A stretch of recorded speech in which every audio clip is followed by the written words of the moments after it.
Good morning, all of you. How are you all? I hope all are fine.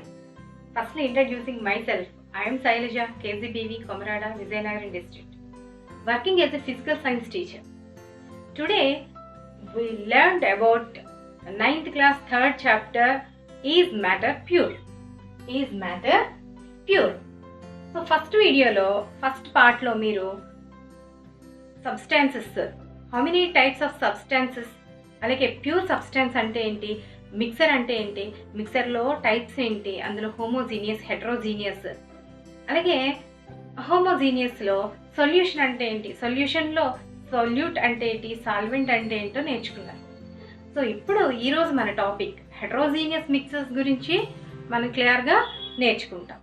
Heterogeneous mixtures are two types. Heterogeneous mixes are two types. One is suspensions,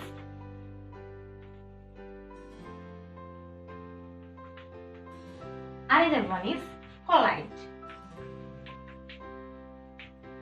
So heterogeneous అంటే ఏంటి ఒకసారి చూద్దాం.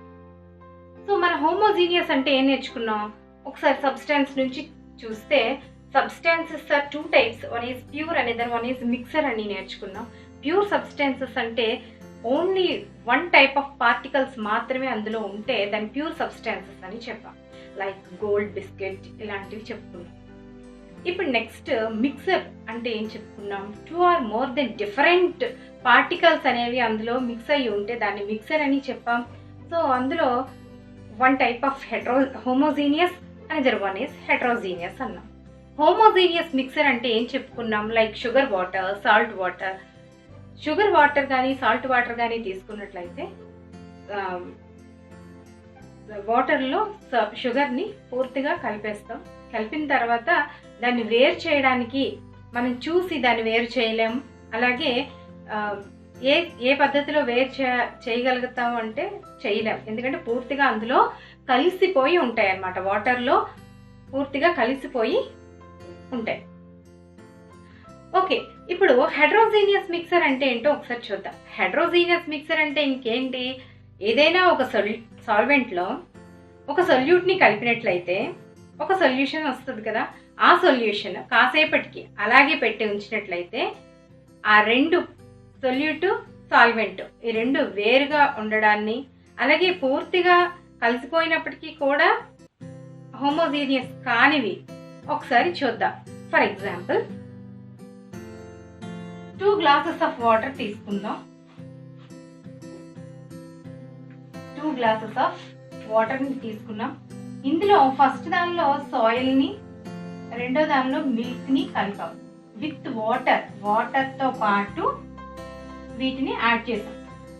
So ఈ రెండింటిని కాసేపు ఉంచిన తర్వాత water, soil కలిపిన వాటర్, అలాగే సొల్యూషన్, అలాగే వాటర్ ప్లస్ మిల్క్ కలిపిన సొల్యూషన్, ఈ రెండింటిని కాసేపు అలాగే ఉంచుదాం. ఉంచినప్పుడు ఈ మనకు తెలుసు కదా, సాయిల్ అంతా అడుగు భాగానికి చేరిపోతుంది, అలాగే మిల్క్ అయితే మాత్రం అడుగు భాగానికి చేరదు. అలానే ఇది హోమోజీనియస్ కాదు, హెట్రోజీనియస్ మిక్సర్ అవుతుంది. సో ఎలా అవుతుందో ఒకసారి ఒక యాక్టివిటీ చేసి చూద్దాం. Let us do an activity. ఒక యాక్టివిటీస్ చేసి సస్పెన్షన్ అంటే ఏంటి, కొల్లాయిడ్ అంటే ఏంటో ఒకసారి అబ్జర్వ్ చేద్దాం. సో నేను ఒక టెస్ట్ ట్యూబ్ తీసుకుని దీనిలో వాటర్ని ఫిల్ చేస్తాను. ఈ వాటర్లో కొద్దిగా కార్న్ ఫ్లోర్ని కానీ లేదా చాక్ పీస్ పౌడర్ని కానీ మనం యాడ్ చేద్దాం. సో వాటర్ని తీసుకున్నాను, ఇందులో కొద్దిగా కార్న్ ఫ్లోర్ని నేను యాడ్ చేశాను. సో యాడ్ చేసి దీన్ని పక్కన పెట్టాను. అలాగే ఇంకో టెస్ట్ ట్యూబ్ తీసుకుని దీనిలో కొద్దిగా వాటర్తో పాటు మిల్క్ కూడా యాడ్ చేశాను. సో కాసేపటి వరకు ఇవి కదపకుండా అలాగే ఉంచేస్తే ఏం జరుగుతుంది, ముందే నేను పెట్టుకున్నాను కనుక చూడండి, బాగా అబ్జర్వ్ చేస్తే కార్న్ ఫ్లోర్ అంతా అడుగు భాగానికి చేరిపోయింది. మిల్క్ సొల్యూషన్ ఒకసారి చూడండి, మిల్క్ సొల్యూషన్ ఎటువంటి మార్పు అయితే లేదు. సో ఈ రెండు కూడా మనకి హెట్రోజీనియస్ సొల్యూషన్స్ అవుతాయి, హెట్రోజీనియస్ మిక్సర్స్ అవుతాయి. సో ఇందులో వాటర్లో కలిపిన కాసేపటికి సొల్యూట్ ఏదైతే ఉందో అది సాల్వెంట్ నుండి అడుగు భాగానికి చేరిపోవడాన్ని మనం గమనించాం. దీనిలో అయితే పూర్తిగా కలిసిపోయి ఉన్నాయి, కానీ ఇందులో కొలైడ్, ఇందులో వేరు పార్టికల్స్ ఉన్నాయి, డిఫరెంట్ టైప్స్ ఆఫ్ పార్టికల్స్ ఉన్నాయి. మిల్క్ విత్ వాటర్ ఉంచాము, ఈ రెండు అయితే కలిసి లేవు, కానీ మనకి మాత్రం కలిసినట్టే కనిపిస్తున్నాయి. మనం క్లియర్ గా చూస్తే మనకు అలాగే అనిపిస్తాయి. సో ఇలాంటి మిక్సర్స్ ని మనం ఎలా సెపరేట్ చేయొచ్చు అనేది ఇప్పుడు మనం నెక్స్ట్ నేర్చుకుంటాం. జీనియస్ లో మనం ఫస్ట్ టైప్ ఏం చెప్పుకున్నాం, సస్పెన్షన్స్ అని చెప్పుకున్నాం. రెండోది కొలైడ్ అని చెప్పాం. సస్పెన్షన్ లో నేను ఒక యాక్టివిటీ చేసి చూపిస్తాను చూడండి. కొద్దిగా వాటర్ తీసుకొని ఇందులో కొద్దిగా ఆయిల్ ని యాడ్ చేస్తున్నాను. సో ఆయిల్ ని యాడ్ చేసిన తర్వాత దీన్ని బాగా స్టైర్ చేస్తున్నాను.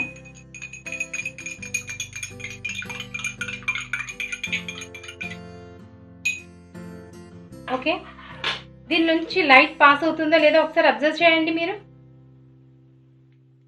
పాస్ ఆన్ అవుతుందా లేదా ఒకసారి చూడండి. ఓకే, నెక్స్ట్ నేను నీళ్ళలో పాలను కలిపి వాటర్ ప్లస్ మిల్క్ యాడ్ చేసిన ఒక సొల్యూషన్ ని తీసుకున్నాను. దీనిలోంచి లైట్ అనేది పాస్ ఆన్ అవుతుందా లేదా ఒకసారి చూద్దాం. పాస్ ఆన్ అవ్వట్లేదు కదా, ఒకసారి క్లియర్ గా అబ్జర్వ్ చేయండి. లైట్ అనేది దీని నుంచి పాస్ ఆన్ అవ్వడం లేదు. సో సొల్యూషన్స్ హోమోజీనియస్ నుంచి లైట్ బీమ్ అనేది పాస్ ఆన్ అవుతుంది. అలాగే హెట్రోజీనియస్ లో సస్పెన్షన్స్ నుంచి చూసాం కదా, సస్పెన్షన్స్ నుంచి కూడా మనకి క్లియర్ గా లైట్ అనేది పాస్ ఆన్ అవుతుంది. సో కొలైడ్స్ నుంచి మాత్రం లైట్ అనేది పాస్ ఆన్ అవ్వదు. క్లియర్ గా అబ్జర్వ్ చేస్తున్నారు కదా. సో ఇక్కడ ఏం జరుగుతుంది అంటే స్కాటరింగ్ అనేది జరుగుతుంది. స్కాటరింగ్ అంటే ఏంటో ఒకసారి చూడండి. స్కాటరింగ్ ఆఫ్ లైట్ చూద్దాం.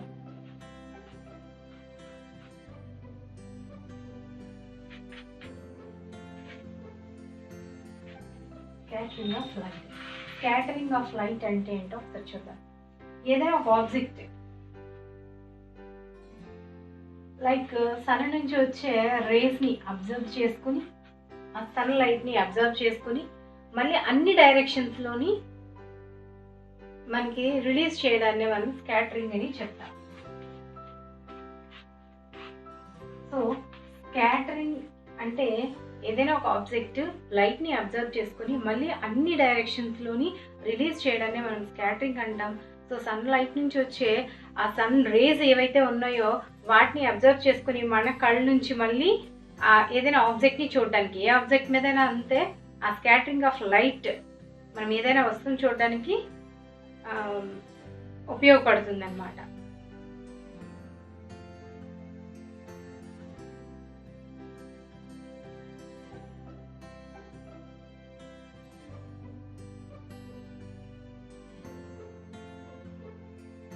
కొలైడ్ సొల్యూషన్ లో స్కాటరింగ్ జరుగుతుందని చెప్పాం కదా.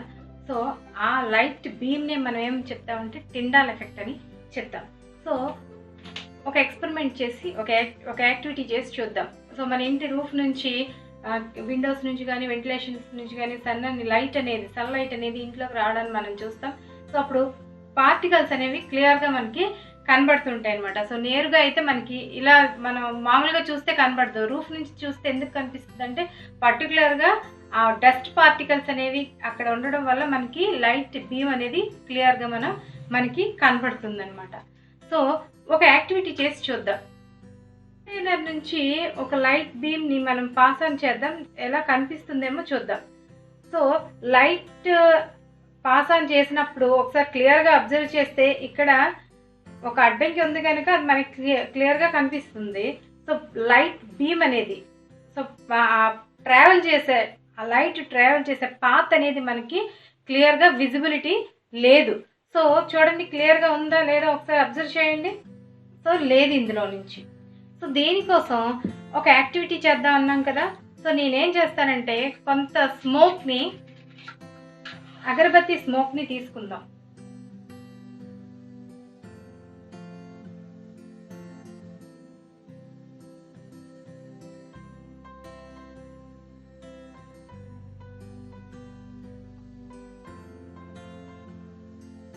ఈ కంటైనర్ లో అగరబత్తి స్మోక్ ని ఫిల్ చేస్తున్నాం.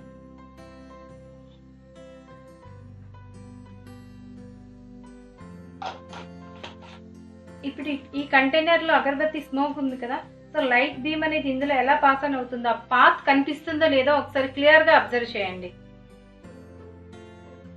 చూడండి, ఆ పాత్ అనేది క్లియర్ గా కనిపిస్తుందో లేదో.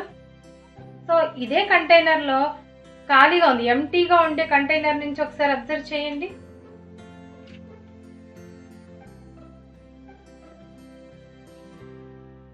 మనకి పాత్ అనేది విజిబిలిటీ లేదు. సో దీన్నే మనం టిండాల్ ఎఫెక్ట్ అని చెప్తాం. సో టిండాల్ ఎఫెక్ట్ మన దట్టమైన అడవిలో నుంచి మనకి టెక్స్ట్ బుక్ లో ఇచ్చిన ఒక ఫిగర్ చూసారు కదా. సో దానిలో నుంచి సన్ రేస్ ఎలా అయితే వస్తున్నాయో ఆ రేస్ కనబడడాన్ని మనం ఏం చెప్తామంటే టిండాల్ ఎఫెక్ట్ అని చెప్తాం. ఇక్కడ కొల్లాయిడల్ కి సస్పెన్షన్స్ కి ఒక తేడా చెప్పాము. కొల్లాయిడ్ సస్పెన్షన్స్ అంటే ఏం చెప్పాము, లైట్ బీమ్ దాని నుంచి పాస్ ఆన్ అవుతుంది. కొల్లాయిడ్ సొల్యూషన్ లో లైట్ బీమ్ అనేది పాస్ ఆన్ అవ్వదని చెప్పుకున్నాం, చూసాం కూడా, ఆ యాక్టివిటీ చూసాం. సో కొల్లాయిడ్ లో ఎలా ఉంటుందో ఒకసారి చూడండి. ఇక్కడ లైక్ మిల్క్ ని వాటర్ లో యాడ్ చేసాం.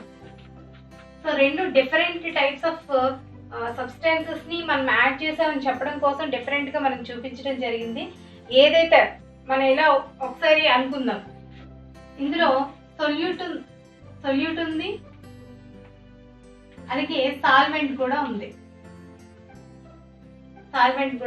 ఉంది. బట్ ఇది హోమోజీనియస్ కాదు. ఇలా హోమోజీనియస్ లాగా కనిపించే హెట్రోజీనియస్ మిక్సరే ఈ కొల్లాయిడ్ అన్నమాట. సో సొల్యూట్ అనేది ఇక్కడ మిల్క్.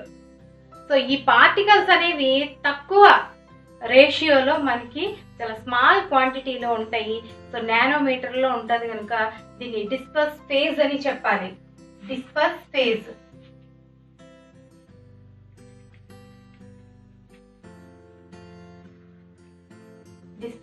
అంటాం. ఎక్కువ క్వాంటిటీలో ఏదైతే ఉంటుందో దాన్ని డిస్పర్షన్ మీడియం అని చెప్తాం. Dispersion medium. సో ఈ రెండు ఒకదానితో ఒకటి కలిసిపోకుండా దానిలో హ్యాంగ్ అవుతూ ఉంటాయి అన్నమాట. సో దీనికి best example ice cream. So మనకి తెలుసు, ఎగ్, ఆయిల్ మిక్స్ చేసి, బటర్ మిక్స్ చేసి ఐస్ క్రీమ్ తయారు చేస్తారని తెలుసు. సో ఎక్కువగా అలా కలపడం వల్ల ఏం జరుగుతుంది అంటే అక్కడ పార్టికల్స్ అనేవి చిన్నగా మారి మొత్తం కలిసిపోయేటట్టుగా మనకి కనిపిస్తుంది అనమాట. So shoe polish, butter, milk ఇవన్నీ కూడా కొల్లాయిడ్స్ కి బెస్ట్ ఎగ్జాంపుల్స్ అన్నమాట. సో మనకి థింక్ అండ్ డిస్కస్ లో ఒక చిన్న మాట ఇచ్చున్నాడు. అక్కడ కాఫ్ సిరప్ కొల్లాయిడా లేదా సస్పెన్షన్ అని అడుగుతున్నాడు. సస్పెన్షన్ అని చెప్పాలి, ఎందుకంటే మనం అక్కడ టానిక్ మీద రాసి ఉంటుంది షేక్ వెల్ బిఫోర్ యూజ్ అని. దాన్ని బాగా షేక్ చేసిన తర్వాత దాన్ని మనం తీసుకోవడం జరుగుతుంది. సో పార్టికల్స్ అన్ని కూడా, అందులో ఉండే సెపరేట్ అయిన పార్టికల్స్ అన్ని కూడా బాటమ్ పార్ట్ కి ఉండిపోతాయి కనుక, సో డిజాల్వ్ అవ్వవు కనుక మనం దాన్ని షేక్ చేసి దాన్ని తీసుకోవాల్సి ఉంటుంది కనుక నోట్ అక్కడ థింక్ అండ్ డిస్కస్ లో మనం చూడాల్సింది cough syrup is a suspension. Mixes 2 types అని చెప్పాం. ఒకటి సస్పెన్షన్స్, ఇంకొకటి కొల్లాయిడ్స్ అని చెప్పాం. సస్పెన్షన్ అంటే ఏం చెప్పుకున్నాం, సో సొల్యూషన్ లో ఉండే సాల్వెంట్ నుంచి సొల్యూట్ అనేది సెపరేట్ అయిపోతుంది. కాసేపు అలాగే ఉంచినప్పుడు బాటమ్ పార్ట్ కి మనకి చేరుకోవడానికి మనం చూస్తాం. లైక్ సాయిల్ కలిపిన వాటర్ కానీ, సాయిల్ వాటర్ కానీ, లేకపోతే సాల్ట్ ఏదైనా ఫ్లోర్ లైక్ పిండి పదార్థాలు ఏదైనా కలిపింది, like corn flour, wheat flour, ఇవి కలిపిన వాటర్ అడుగు భాగానికి ఆ సొల్యూట్ అనేది చేరుకోవడానికి మనం చూస్తాం. సో సస్పెన్షన్స్ అంటే తెలుసు. సో లైట్ బీమ్ అనేది సస్పెన్షన్స్ నుంచి పాస్ ఆన్ అవుతూ ఉంటది. సో కొల్లాయిడ్స్ నుంచి ఒకసారి అబ్జర్వ్ చేస్తే అది మనకి కనిపించడానికి హోమోజీనియస్ మిక్సర్ లా కనిపించినప్పటికీ అది హెట్రోజీనియస్. ఎందుకు హెట్రోజీనియస్ అని చెప్పాము, దానికి చెప్పాం డిస్పర్స్ ఫేజ్, డిస్పర్షన్ మీడియం రెండు ఉంటాయి అందులో. సో రెండు ఉంటాయి కానీ బట్ ఆ రెండు కలవవు అని చెప్పాము. సో దాని వల్ల అందుకోసమే అది కొల్లాయిడ్ అయింది. కొల్లాయిడ్ లో నుంచి లైట్ బీమ్ అనేది పాస్ ఆన్ అవ్వదు.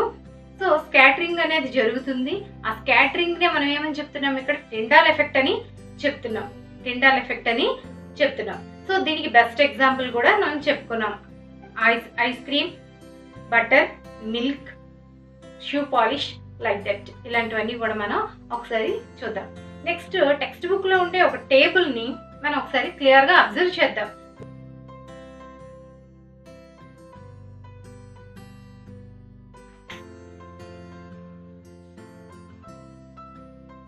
ఇప్పుడు ఒక సస్పెన్షన్ ని మనం ఫిల్టర్ చేస్తే సో సాల్వెంట్ అనేది సెపరేట్ అయిపోతుంది, సొల్యూట్ అనేది ఫిల్టర్ పేపర్ పైన మనకి చూడడం జరుగుతుంది, ఉండిపోవడం జరుగుతుంది.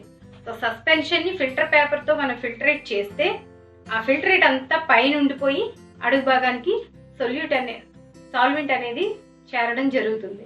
సో కొల్లాయిడ్ లో అలాంటి అవకాశం లేదు. మరి అందులో ఉండే కాంపోనెంట్స్ ని ఎలా మనం సెపరేట్ చేస్తాం అనేది ఇప్పుడు మనం నేర్చుకుందాం.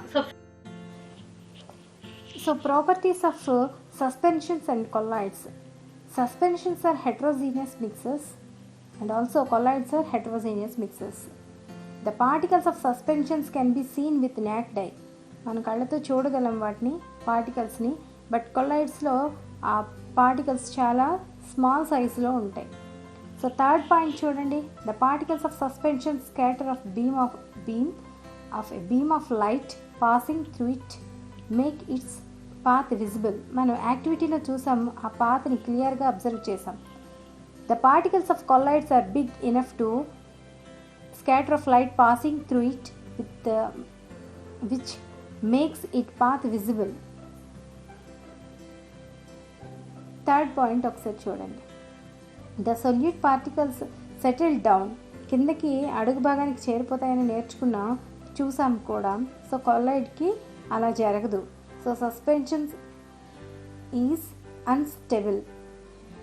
The components can be separated from the mixer by the ప్రాసెస్లో మనం చేసుకోవచ్చు, సెపరేట్ చేయొచ్చు. So the components cannot be separated from the mixer by the process of.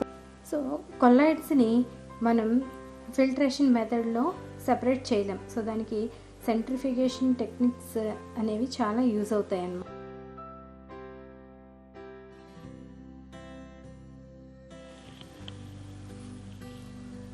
We separate common salt and ammonium chloride. So first take the mixer in a china dish. Take a glass funnel which is big enough to cover the dish. Plug the mouth of funnel with cotton and invert it over the dish as shown in figure. Keep the dish on the stand of stove and heat for some time and observe the walls of a funnel. Initially we find wafers of ammonium chloride and then solidified ammonium chloride on the walls of the funnel. Ammonium క్లోరైడ్ని సాల్ట్ని మనం mix చేసి ఇలా వేడి చేస్తే కాటన్ని ఆ ఫ్యూనల్ మౌత్కి మనం insert చేసినట్టయితే ఆ ఫ్యూనల్ వాల్స్కి మన అమ్మోనియం క్లోరైడ్ పార్టికల్స్ అనేవి చేరడాన్ని మనం అబ్జర్వ్ చేయొచ్చు. ఈ ఎవాపరేషన్ ప్రాసెస్లో we separate components in ink. Colour వాటర్లో నుంచి కలర్ని ఎలా సెపరేట్ చేయాలో ఈ ప్రాసెస్ నుంచి మనం చేయొచ్చు.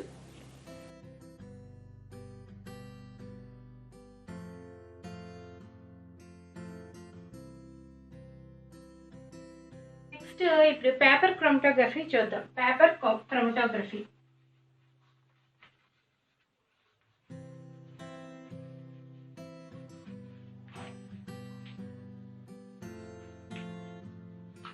పేపర్ క్రోమటోగ్రఫీని దేనికి యూజ్ చేస్తామంటే ఇంక్లో ఉండే కాంపోనెంట్స్ని సెపరేట్ చేయడానికి పేపర్ క్రోమటోగ్రఫీని యూజ్ చేస్తాం.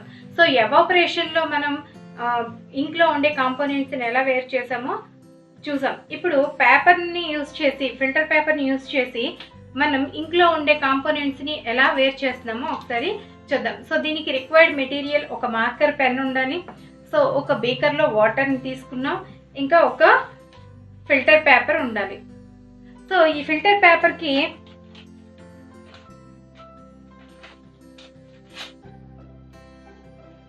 ఇక్కడ చూడండి, బ్లాక్ మార్కర్తో ఒక థిక్ లైన్ని నేను వేస్తున్నాను.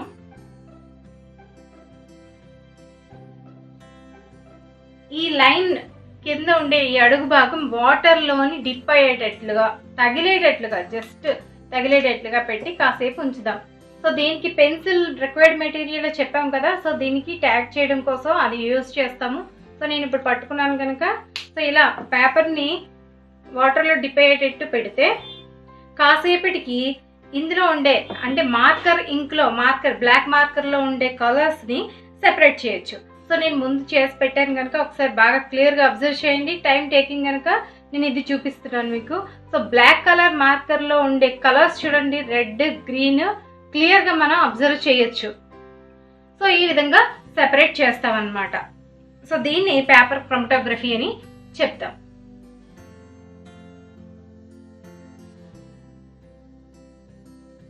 ఇక్కడ కాపర్ సల్ఫేట్ మనం కాంపౌండ్గా తీసుకుంటాం. Here copper cannot be separated from sulfur and oxygen by any physical process. It can be separated only by a chemical reaction. Substances such as copper sulfate are called compounds. ఇక్కడ elements metals and non metals అన్నాం, like lead, iron, copper ఇలాంటివన్నీ కూడా elements అని చెప్తామన్నమాట.